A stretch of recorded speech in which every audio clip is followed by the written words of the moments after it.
I still remember the exact moment everything changed. It was supposed to be an ordinary night, the kind of quiet, peaceful night where nothing dramatic ever happens. My mum was just trying to tuck me into bed like she had done 1,000 times before. But that night, she saw something. And what she saw shattered the image of our perfect family forever. You know how people say children don't notice much? They're wrong. I noticed the tension in the air weeks before that night. I noticed how my dad had started coming home later than usual. I noticed how my mum smiled a little less at dinner. I noticed the silence, the heavy, uncomfortable silence that filled the room whenever someone mentioned work. But I never imagined it was leading to an infidelity story that would tear us apart. That evening felt normal at first. My dad said he had an important call. My mum was tired but still insisted on reading me a short bedtime story. It was our routine. She would tuck the blanket under my shoulders, smooth my hair, and whisper, "Good night." But when she reached for the lamp on my bedside table, her eyes drifted toward the hallway mirror, and that's when she froze. A T first. I didn't understand why she stopped mid-sentence. Her hand tightened around the book. Her breathing changed. I followed her gaze toward the reflection in the mirror, and even though I was young, I knew something wasn't right. There was a glow from my dad's phone screen down the hallway. He thought everyone was asleep. He thought no one could see him smiling at messages he had no business smiling at. My mum didn't say a word. She gently kissed my forehead and told me to stay in bed. But I could feel it, something was breaking inside her. I heard her footsteps moving slowly toward the hallway. I heard my dad's voice shift from casual to nervous in a matter of seconds. And then, silence. This wasn't just a small misunderstanding. This was the beginning of a family betrayal story that would force me to see my parents as real, flawed human beings instead of heroes. Infidelity doesn't just hurt partners, it shakes the entire household. It makes children question everything they thought was stable. It makes every laugh from the past feel suspicious. I lay there in bed, staring at the ceiling, trying to piece together what was happening. I heard my mum's voice, calm but trembling. I heard my dad saying, "It's not what you think." But isn't that what everyone says when they're caught? Isn't that the line that shows up in every cheating story? That night, the walls felt thinner. Every whisper felt louder. Every second stretched into hours. I didn't know whether to cover my ears or get up and see what was happening. Part of me wanted to protect my mum. Part of me was scared of what I might hear. When my mum came back into my room, her eyes were red, but she tried to smile. She sat on the edge of my bed longer than usual. She brushed my hair back and asked if I loved her. That question alone told me everything was not okay. Parents don't usually ask that out of nowhere. In that moment, I realized something important. Adults lie to protect their image, but their actions always tell the truth. My dad's late nights. The secretive phone calls. The sudden password changes. The way he avoided eye contact at breakfast. All the signs of infidelity were there. We just didn't want to see them. But what my mum saw in that reflection wasn't just a suspicious message. It was proof. Proof that the man she trusted had been living a double life. Proof that our home wasn't as safe as it seemed. What happened next changed everything. The confrontation didn't end that night. It only began. There were tears. There were accusations. There were secrets that had been buried for months, maybe longer. And as I lay there pretending to sleep, I realized I was about to learn truths about love, betrayal, and loyalty that no child should ever have to understand. The next morning, nothing looked different, but everything felt different. My dad avoided us. My mum was quiet. And I knew that the story unfolding in our house was far from over. What exactly did my mum see on that phone screen? Who was on the other end of those late-night messages? And how far had this infidelity really gone? That night was only the beginning, and what I discovered in the days that followed was even worse than I ever imagined. The next few days felt like we were all acting in a play no one had rehearsed for. My dad tried to keep everything normal. He still sat at the head of the table. He still asked me about school. But there was something forced in his voice, like he was carefully choosing every word. My mum, on the other hand, had gone quiet in a way that scared me more than shouting ever could. She wasn't angry in front of me. She wasn't crying. She was just distant. I started noticing things I had ignored before. My dad would take his phone everywhere, even to the kitchen, just to grab a glass of water. If it buzzed, he'd flip it over instantly. If my mum walked into the room, he'd clear his screen. These small signs of cheating suddenly felt huge. The house that once felt warm now felt full of secrets. One evening, I overheard them arguing in the living room. Their voices were low, but intense. Words like trust, lies, and how long slipped through the cracks of my bedroom door. My heart started racing. I didn't know the full story, but I knew it wasn't something small. This wasn't just a misunderstanding. This felt like real betrayal, the kind that doesn't disappear overnight. Later that night, my mum came into my room again. She sat beside me and asked random questions about my friends, about school, about what makes me happy. It felt like she was trying to hold on to something stable while everything else was falling apart. I could see the pain in her eyes, even though she tried to hide it. It wasn't just anger. It was heartbreak. I began to wonder how long this had been going on. Had my dad been messaging someone during family dinners? During movie nights? During birthdays? The thought made my stomach twist. Infidelity isn't just about two people. It changes the whole family dynamic. It makes you question every memory. And then one afternoon, something unexpected happened. My dad left his phone on the couch when he rushed outside to take a call. It was the first time he had been careless. The screen lit up with a notification. I wasn't trying to snoop. I wasn't even planning to look. But I saw a name I didn't recognize, followed by a heart emoji. That one small detail made everything feel real. I didn't touch the phone. I didn't say anything. But now I knew my mum hadn't imagined it. There was someone else. And if I had seen that message so easily, I couldn't stop wondering what else was hidden beneath the surface and what would happen when the truth finally came out. From that moment on, I started seeing everything through a different lens. Every time my dad's phone vibrated, my chest tightened. Every time my mum looked at him, I searched her face for clues. It felt like I was stuck in the middle of an emotional battlefield, even though no one had officially told me what was going on. This wasn't just a cheating suspicion anymore, it was a quiet war inside our home. My mum began changing in small ways. She started staying up later than usual, sitting alone at the dining table after everyone had gone to bed. Sometimes I'd walk out for water and see her staring at nothing, lost in her thoughts.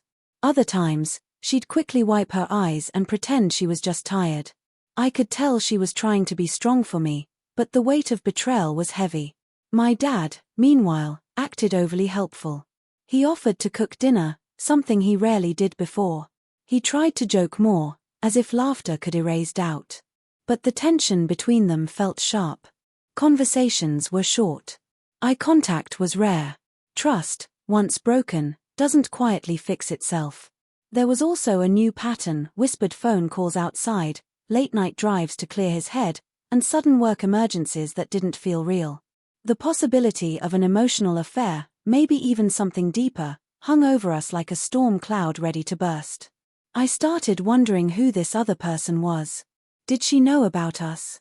Did she care? The hardest part was pretending everything was normal at school, with friends, with relatives. No one else knew our family drama was unfolding behind closed doors. And the more silent it stayed, the more powerful it felt, like a secret waiting for the worst possible moment to explode. The tension finally reached a point where it couldn't stay hidden anymore. It was a Friday night when everything felt different. My dad said he had another late meeting, but this time my mum didn't nod quietly. She looked straight at him and asked, "With who?" The question hung in the air like thunder before a storm. He hesitated just for a second, but that second said more than any explanation could. I was in my room, but their voices carried down the hallway. They weren't whispering anymore. My mum's voice shook, not with fear, but with a kind of strength I had never heard before. She mentioned the messages. She mentioned the late-night calls. And then she said something that made my heart pound. She had taken a picture of what she saw that night in the reflection. There was silence after that. Heavy, suffocating silence. My dad tried to defend himself. He called it nothing serious. He said it was just talking. But even I knew that emotional cheating can hurt just as much as anything else. Trust had already been broken. The damage was already done. You don't hide nothing serious. I stepped closer to my bedroom door, my hands shaking. Part of me didn't want to hear more, but I couldn't stop listening. My mum asked how long it had been going on. Months? A year? Was this the first time, or just the first time he got caught? Then I heard something fall, maybe a chair, maybe the phone. My dad's voice dropped lower, almost defeated. And my mum said one final sentence that made everything feel like it was about to explode. If you walk out that door tonight, she said, don't expect us to be here when you come back. And then I heard footsteps heading toward the front door. The sound of the front door opening felt louder than any shout. I held my breath, waiting for it to slam. But it didn't. The footsteps stopped. There was a long pause, like my dad was standing there, deciding between two lives. Then the door slowly closed again. For a second, I thought that meant he had chosen us. But when I peeked into the hallway, I saw something that made my stomach drop. My mum wasn't standing where she had been. She was holding his phone in her hand. I know more than you think, she said quietly. That's when the second twist hit. This wasn't just about secret messages anymore. My mum revealed that she had been suspicious for months. She had noticed small changes long before that night when she saw the reflection. The password changes. The sudden gym membership. The unexplained expenses on their bank statement. This wasn't just emotional cheating, there were financial secrets too. Money withdrawn in small amounts. A hotel charge listed as a business expense. My dad looked stunned. He had thought he was in control of the narrative, but my mum had been quietly gathering pieces of the truth. She wasn't just reacting, she had been investigating. And then she said the name. It wasn't a stranger. It wasn't some random person online. It was someone we knew. Someone who had been in our house. Someone who had smiled at my mum and asked me about school. The betrayal suddenly felt deeper, more personal. This wasn't just an affair, it was a double betrayal. I felt like the walls were closing in. Every family gathering, every shared laugh with that person replayed in my mind. Had they both been pretending the whole time? The thought made me feel sick. My dad tried to speak, but there was no strong defense left. His voice sounded small. He admitted it had started as just talking during a rough patch in their marriage. He admitted he didn't think it would go this far. But that didn't make it better. If anything, it made it worse. The stakes were higher now. This wasn't just about trust between two adults, it was about the future of our family, our home, everything I thought was stable. My mum wasn't crying anymore. She was calm in a way that felt final. And then she said something that made my heart race even faster. There's one more thing you don't know, she told him. I froze. Because whatever that one more thing was, it sounded like it could change everything again, and my dad looked confused, almost afraid, when my mum said there was one more thing he didn't know. The room felt smaller somehow, like the air had been pulled out of it. I stepped into the hallway without meaning to. At that point, pretending to be asleep felt pointless. They both saw me, and for the first time, no one told me to go back to my room. My mum took a slow breath. I spoke to her, she said. The silence that followed was heavier than anything before. My dad's face went pale. He hadn't expected that. He thought he was the only one managing the lies, the secret messages, the hidden meetings. But my mum had already reached out to the other woman days ago. She had called her, calmly, directly, and asked for the truth. And she got it. It wasn't just emotional cheating. It had crossed lines. There had been secret meetups under the excuse of work. The hotel charge wasn't a mistake. The late-night drives weren't just to clear his head. Hearing it confirmed out loud made everything real. There was no more guessing, no more doubt. The infidelity story that had been building in our house finally stood exposed in the open. My dad tried to apologize.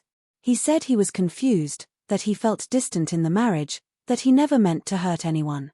But those words sounded small compared to the damage done. Trust had been broken in too many ways, emotionally, financially, personally. My mum didn't yell. She didn't cry. She simply said she deserved honesty, and so did I. Then came the final twist none of us saw coming.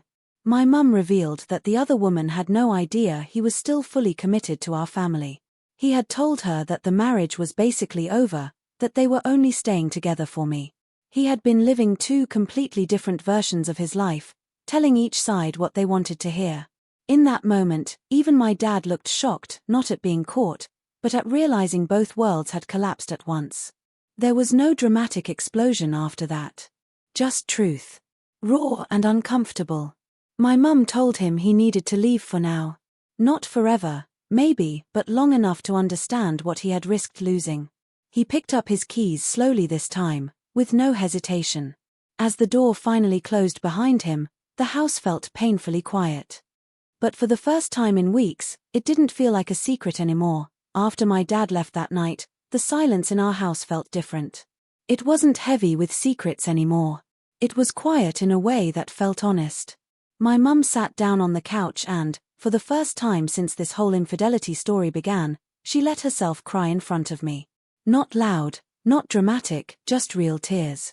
I sat beside her, and even though I didn't fully understand adult relationships or marriage problems, I understood one thing clearly: trust, once broken, changes everything.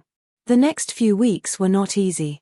My dad stayed with a relative while my parents figured things out. There were long conversations behind closed doors, some of them calm, some of them painful. Counseling was mentioned. Boundaries were discussed. My mum made it clear that if there was any chance of rebuilding the marriage after cheating, it would require complete honesty, no more hidden messages, no more secret accounts, no more late-night lies. As for the other woman, that chapter closed quickly. Once she learned the full truth, she stepped away completely. She didn't want to be part of a family betrayal built on false promises. That part surprised me. It showed me that sometimes people are misled too, and the damage of an affair spreads wider than we think. My dad started taking responsibility in a way I had never seen before. He admitted his emotional cheating. He admitted the financial secrets. He didn't blame stress or distance anymore. He owned it. Whether that would be enough, only time could tell. Rebuilding trust after infidelity isn't something that happens overnight. It takes effort, patience, and a willingness to face uncomfortable truths. For me, the biggest lesson was understanding that families aren't perfect. Even the people we look up to can make serious mistakes. But what matters most is what happens after the truth comes out. Do you keep lying, or do you finally choose honesty? My mum chose strength. She chose self-respect. She showed me that love doesn't mean accepting betrayal. And my dad learned that secrets always come to light, sometimes in the most unexpected ways, like a simple reflection in a hallway mirror. Today, our family looks different. Not broken, but changed. We talk more openly now. We don't ignore red flags. And while the pain of that cheating scandal hasn't disappeared completely, it taught us something valuable about communication, loyalty, and the true meaning of trust. Sometimes, the moment that shatters your idea of perfection is the same moment that forces everyone to grow.